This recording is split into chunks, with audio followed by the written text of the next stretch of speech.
256 насалсан хятад эрийн итгэмээргүй түүх. Хамгийн удаан амьдарсан хүн хэд насалсан байдаг бол? Тэгвэл хятадын иргэн Ли Чин Юн хэмээхэр 256 насалж дэлхийн хамгийн урт насалсан хүн хэмээн түүхэнд нэрээ мөнхөлжээ. Домог яриа мэт тэрбээр үнэхээр амьдарч байсан бодит хүн юм. Тэрээр бурхны оронд одохын өмнөхөн өөрийн урт удаан амьдралын нууцыг дэлгэсэн хүмүүст яг л үлгэр домог мэт санагджээ. Ли Чин Юны хятадын Сичуан мужид төрж өссөн бөгөөд амьдралынх нь эхэн үеийн талаарх тодорхой мэдээлэл байдаггүй юм.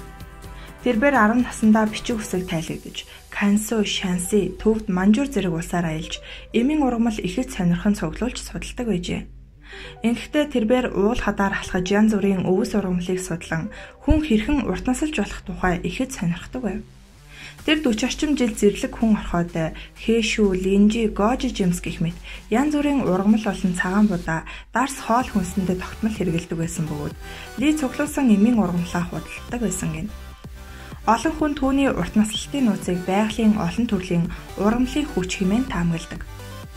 1749 онд Ли Чин Юн 71 наснда хятадын айрамд цэргийн багшаар ажиллаж тулааны урлагийг зааж эхэлжээ. Итгэхэд бэрхч Ли өөрөөсөө 500 насаар ах хүнтэй уулзаж байсан гэж нэгэн шавьдаа ярьж байжээ.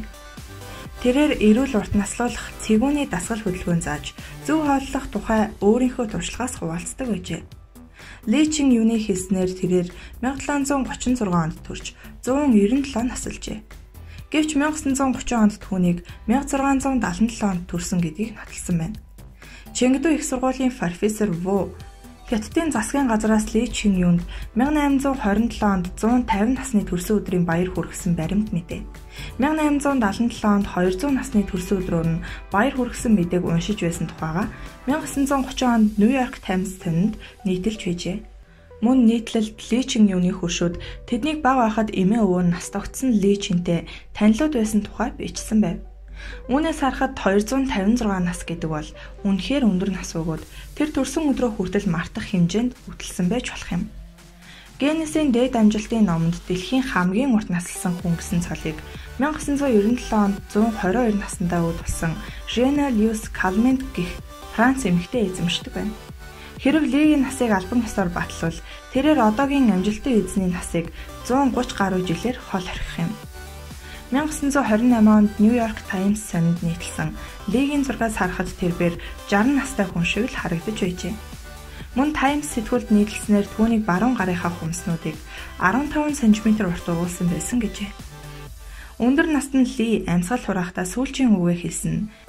Би энэ дэлхийд хийх ёстой бүх зүйлээ хийсэн гэжээ. Эрүүл амьдарч урт наслахыг эрмэлздэг олон хүнд энэ үг нэгийг бодогдуулсан байх. Учир нь хүн нас эцэслэгтээ өнгөрүүлсэн амьдралдаа хангалуун байна гэдэг хамгийн чухал. Түүнээс 256 насалсны нууц нь чухам юу болохыг олон хүн асууж байсан л автай. Нэгэн удаа хятадын их жанжин Во Пэйфо Лигийн урт наслсан нууцыг мэдхээр гэртээ ураад энэ тухай лавлахад тэрээр сэтгэл зүрхээ тайван байлга, яст мэлхий шиг сууж тагтаа шиг хөнгөн цаваа алах, нохоо шиг унт гэж хариулжээ. Оюун ухаанаа тайван байлгах нь урт наслахын хамгийн гол нууц гэж Ли үздэг байв.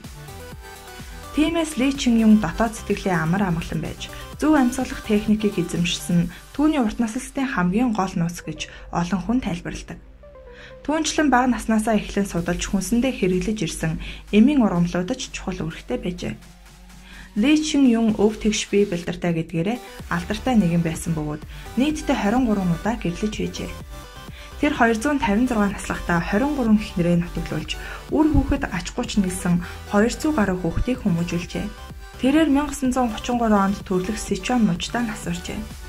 Орчин үеийн шинжлэх ухаанд хүний дундаж наслалтыг 70-аас 85 гэж үздэг бөгөөд 100-аас дээш наслвал урт наслагчдын тоонд зүй ёсоор багтдаг. Тиймээс 200 наслсан хэн нэгний тухай сонсох нь магадгүй үлгэр домог худал яриа мэт сонсогдож болох юм. Өнөө цагт урт наслахын тулд үр зээлнээсээ олж стрессдэггүй, бохирдсон агаараар амьсгалдаггүй, тогтмол дасгал хөдөлгөөн хийдэг, нарийн ширхэгтэй сахар гурил хэрэглэдэггүй, генетикийн өөрчлөлтөнд орсон хүнст ногоо иддэггүй, Америк амьдралын хэв маягаас татгалзсан төвчээртэй хүн байхыг шаардаж байна.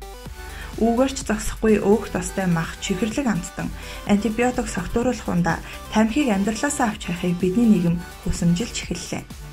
Үүний оронд тогтмол дасгал сургуульд хийж, зохистой хооллож, унтаж амарч чаддаг энгийн амьдралын хэв маяг шилжихийг уриалж байна. Ингээд бодохоор бид бүгд урт таслахын нууцыг мэддэг гэсэн үг юм. Гагцхүү ийм амьдралын хэв маягийг хадгалж чадах хүн төрлөختний хичнээн хувийг эзлэх бол гэдэг л эргэлзээтэй юм.